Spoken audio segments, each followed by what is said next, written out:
Oh, hi Nigel. Hi. Hello. Come in. Oh, thank you so much. Thank you. Come into my shed. Gosh, wow. This is where it all happens sometimes.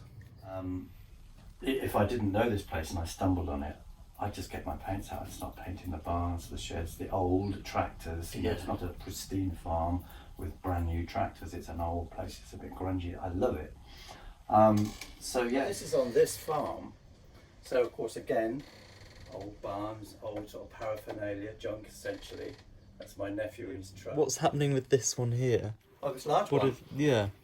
This is going to the Iona House. It's hopefully you're going to take this with you. It's Ascot under Wychwood. I was really quite interested in the fact that the building in the middle there, just behind the tree, is an old garage, and they service and repair Morris Thousands, more Morris Travellers and stuff.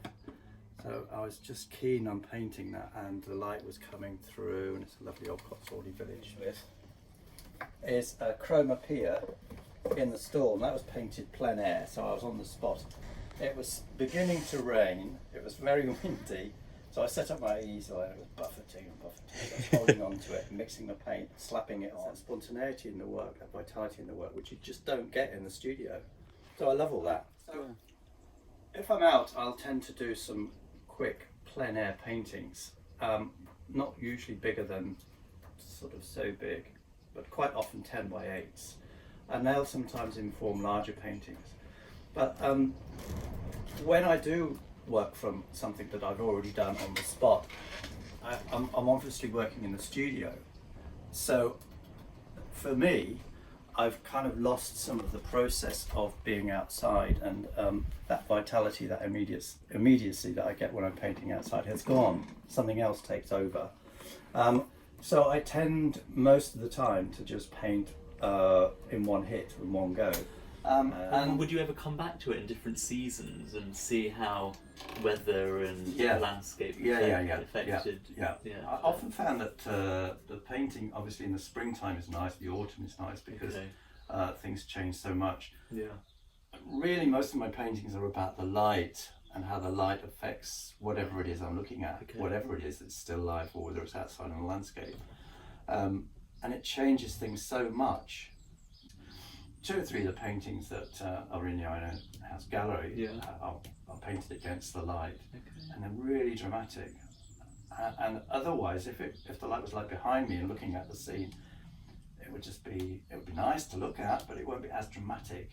The light is really key. It's the drama to it. Yeah, light and dark and so on. But I was always keen on painting, and I was always like painting portraits for the family, and people would ask me to do commissions now and again. Really obscure things, but at least I was still painting. I mean, did you ever do bits of oil when you were at Harrow? No, oil painting was something that proper artists did. That Royal Academy and people like that. Or no, constantly draw. I was traveled around the world backpacking with a friend, and I was with my partner. I was constantly drawing, sending sketchbooks home. And that was a great sort of discipline. Every single day I was just scribbling anything that was in front of me. You know. So that after travelling, that was the moment. Yeah, that was the key. I had enough. It's oil painting now. It's painting. It wasn't it? I just went for it. In 2009, I joined the daily painting thing. Okay. I painted a small 6x8 painting every day for a year, probably unless except for Sundays. But at least that was a great discipline. Really taught me a lot. To paint and that was day. oil painting. Yeah. Okay. Didn't know anything about oil painting. I went a couple of lessons. I thought, well, surely I can do what they're doing. You know, these teachers are not that good, so maybe I could try it. Bought a couple of books, and actually I discovered that painting with oil paint is so much easier than with watercolour. Right. You can scrape it off. You can paint over it when it's dry. With watercolour, you're essentially staining the paper, and it's very difficult to correct anything. So much more difficult. I see. So I could just scrape all that off.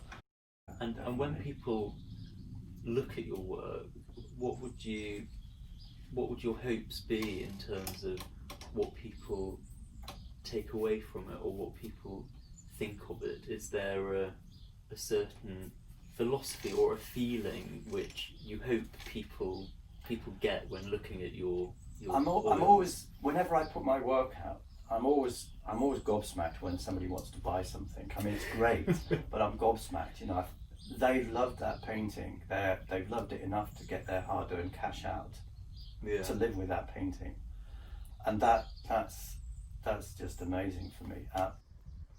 Thanks for showing me around your studio this morning, Nigel. Oh, you're welcome. Thank you. It's been welcome. great fun. I've Thanks loved for it. coming. Not at all. See Okay. you soon. See you again. Bye. Bye bye.